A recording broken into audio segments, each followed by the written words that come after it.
Steve Domenico in the Room podcast with a special guest. I have Glory, the Fury Watson coming on to talk about the last couple of months in quarantine, ready to blast off, make her pro debut, hopefully in September when Neff is ready to go. Welcome to the show, Glory. A lot's been going on in a couple of months. Time to catch up and see what's been going on with you. It's great to be here, Steve. Everything has been kind of crazy. There's really no other way to put it. The best word I've used to describe it, and I use it almost every single time I talk about it, I'm like, this is wild. This whole thing is just wild. Don't really know how else to explain it. There's the ability to train has been so much more difficult, and finding training partners has been more difficult, and trying to obey regulations has made it really hard to be able to train. But still staying active and getting that training in pretty much 5-6 days a week, whether it's MMA focused training or doing some strength conditioning workouts. Now, speaking to you offline, you've had a real close group that you've been training with pretty regularly through kind of this whole quarantine here. You want to talk about who you've been getting together with and how you got together and how you decided, hey, let's stick together and let's keep the ball rolling here. So primarily, I train with men mostly. There's one female that I've been training with, and her and I, she is an essential employee, so she is still working. Her and I haven't really done any sort of. We haven't done grappling. We haven't done striking. We do a lot of strength conditioning stuff together. We ran. The other morning we did a 2-mile run at 7 a.m. to make sure that we both got something in for the day. But I train a lot with like Aaron Lacey. I've been training with Fred Lear. We have some other up and coming fighters that have popped in.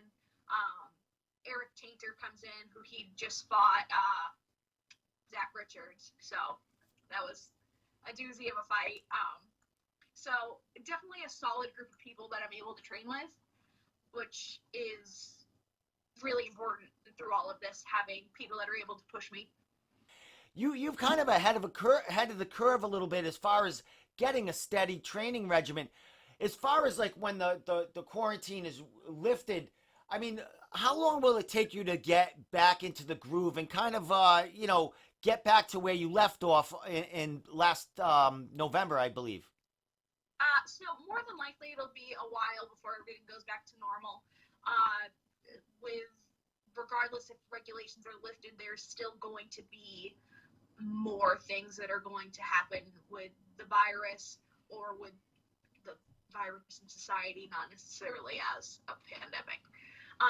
So that's going to make it hard for things to go back to normal, but that's something that we're all going to have to work through. And like you mentioned, other fighters are really struggling with this as well. I'm very lucky that I have such a tight-knit team that we're able to see each other when we do and train whenever we can. Excellent. Now, let's go back to, when I saw you last. I saw you last at the last Neff show where you came up to me and, there was rumblings that, Glory's going to make her pro debut. Like, we didn't know if, it was going to happen the next card or what.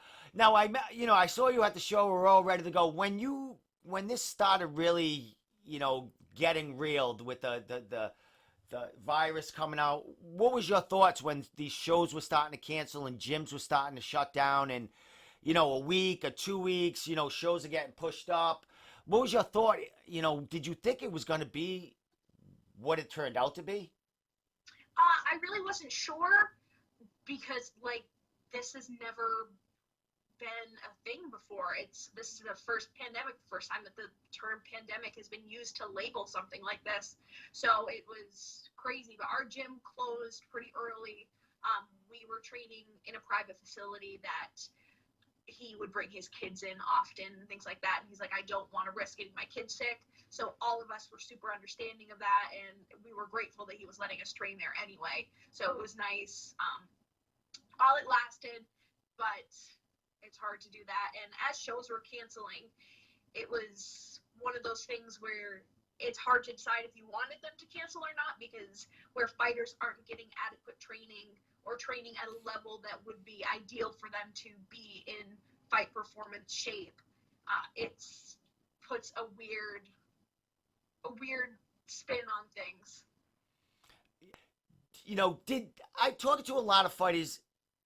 They kind of invited the rest, and there was some fighters that kind of needed the nurse injuries, and it kind of put everyone in the same kind of. No one's getting, farther than anyone else. All the fighters are kind of stuck in the same thing. So I'm talking to fighters that are learning more and coming out positive out of this. Are you learning anything? Is anything positive coming out of this virus for you? Definitely, it really is. I think that it's kind of had to change your mind, everyone's mindset. Really, you have to think about things a little bit differently. Where this is you are risking the lives of your family or people in the community, so you have to decide if your sport and your craft is if you're willing to take that risk and or make sacrifices in order for that to happen. A lot of people don't see certain family members because they're worried about getting them sick, that's kind of the way it will probably be for a good few years. People are going to be afraid to go visit people just because of the risk. Even when the regulations are lifted, they don't lift it because it's completely gone. It's going to be an adjustment 100%. Yes, we're going to be living with it for, years to come from now. It's a whole new world, once they open it up and we're allowed to get out there, as normal human beings again. As far as, making your pro debut, is there anything different that you think you're going to have to approach as far as making it? I mean, you've been there, you won a title, you fought in a bunch of weight classes, you took on, great talent all through New England, and you had a great record. You didn't take any easy roads through here. What's the hurdle going to be, and what's the jump going to be like once we get to this pro ranks? One of the biggest adjustments for me is going to have to be made with my mindset. I actually mentioned it a lot after my first title fight with Kari Hill, that mentally I just didn't feel like I was there, and I felt very similar in my last fight with Cara Greenwell. So the big thing for me is going to be an adjustment mentally, and that's something that I've been working very, very hard on, and that's something that during this pandemic I've been able to work on. I've worked with a sports psychologist on it. I've started doing some like Reiki therapy, some theta healing, just different things to try to help change my mindset.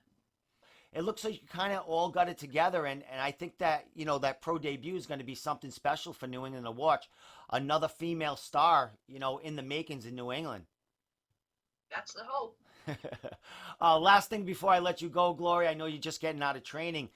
Shout out all them training partners, your gyms, anyone that's been helping you in this quarantine, kind of keep you, your mind level and, your body, on track. Yeah, I mentioned just about everyone that I've been training with. Aside from, actually, one of my primary training partners during this quarantine was a 13-year-old boy. His name is Jace Murphy, and he's done jiu-jitsu for as long as I've known him. I think he was like 3 or 4 when he started, and he has legitimately submitted me and made me feel like a child. But he's a really great partner, and like I had mentioned, I go running with a certain one of my female training partners, Amy. Go running with her all the time. Aaron, Fred, all the boys get in there. And the biggest thing that I can say out of all of this is a huge thank you to Coach Young. Like, none of this would be possible without him, really, because he has created the environment in the gym that we need. Even in this whole pandemic, he's still being a coach the way that a coach should be. He's reaching out and just checking in on everybody and just doing the little things that we all really appreciate that mean a lot. And, these gyms, close-knit families like yourself at Young's, gyms all over New England, just like Young's, it's showing the passion and the real, family camaraderie that these gyms have to get through this and, thrive when it's all over. I mean, New England's going to be a factor no matter if there's a pandemic or not. We're going to be a force to be reckoned with. And I can't wait to see you out there again, Glory. Hopefully it's in September for Neff when they come here. Hopefully, everyone gets their shit together and we can get the cards going again, when the fall comes. Yeah, I hope so too. All right, Glory, thanks so much for coming on. I know you're busy. I know there's a lot going on, but, I appreciate it all. And, when we get that opponent again and we get that, that fight set in stone, let's get another podcast and let's get something going. Yes, definitely. All right, you have a great night. You too.